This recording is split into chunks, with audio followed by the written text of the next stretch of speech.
I believe it incumbent upon the next President of the United States to get this country moving again, to get our economy moving ahead, to set before the American people its goals, its unfinished business, and then throughout the world appoint the best people we can get, ambassadors who can speak the language, not merely people who made a political contribution, but who can speak the language, bring students here, let them see what kind of a country we have. Mr. Nixon said that we should not regard them as pawns in the Cold War. We should identify ourselves with them. If that were true, why didn't we identify ourselves with the people of Africa? Why didn't we bring students over here? Why did we suddenly offer Congo 300 students last June when they had the tremendous revolt?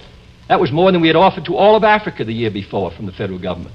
I believe that this party, Republican Party, has stood still really for 25 years, its leadership has. It opposed all of the programs of President Roosevelt and others for minimum wage and for housing and economic growth and development of our natural resources, the Tennessee Valley and all the rest.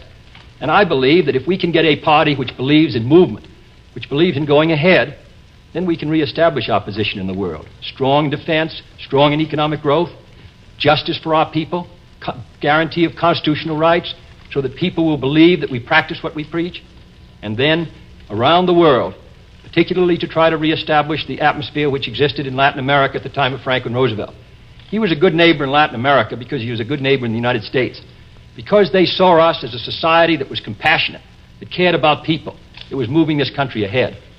I believe it my responsibility as the leader of the Democratic Party in 1960 to try to warn the American people that in this crucial time we can no longer afford to stand still. We can no longer afford to be second best. I want people all over the world to look to the United States again, to feel that we're on the move, to feel that our high noon is in the future. I want Mr. Khrushchev to know that a new generation of Americans who fought in Europe and Italy and the Pacific for freedom in World War II have now taken over in the United States, and that they're going to put this country back to work again. I don't believe that there's anything this country cannot do. I don't believe there's any burden or any responsibility that any American would not assume to protect his country, protect our security, to advance the cause of freedom. And I believe it incumbent upon us now to do that. Franklin Roosevelt said in 1936 that that generation of Americans had a rendezvous with destiny.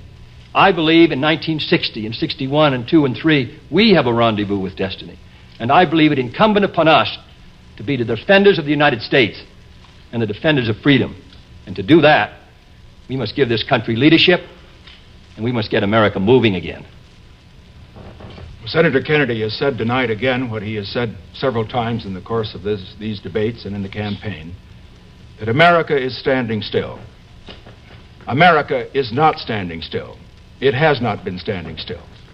Anybody that says America has been standing still for the last 7.5 years hasn't been traveling in America.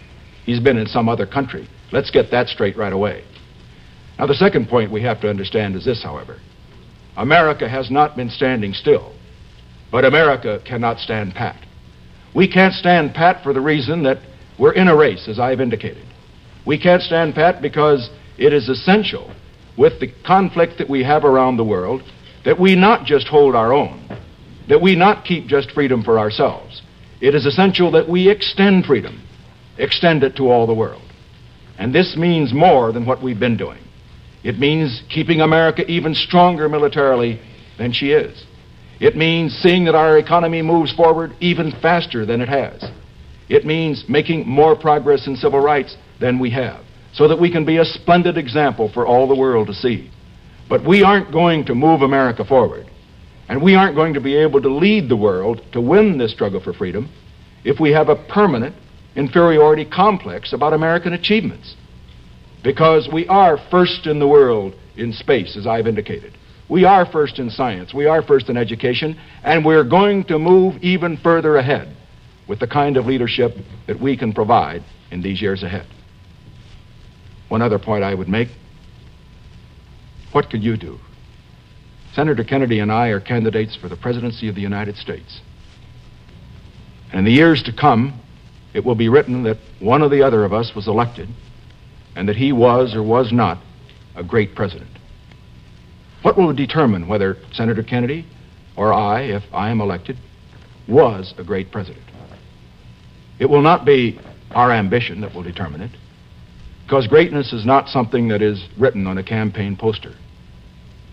It will be determined to the extent that we represent the deepest ideals, the highest feelings and faith of the American people. In other words, the next president, as he leads America in the free world, can be only as great as the American people are great. And so I say, in conclusion, keep America's faith strong. See that the young people of America particularly have faith in the ideals of freedom and faith in God, which distinguishes us from the atheistic materialists who oppose us.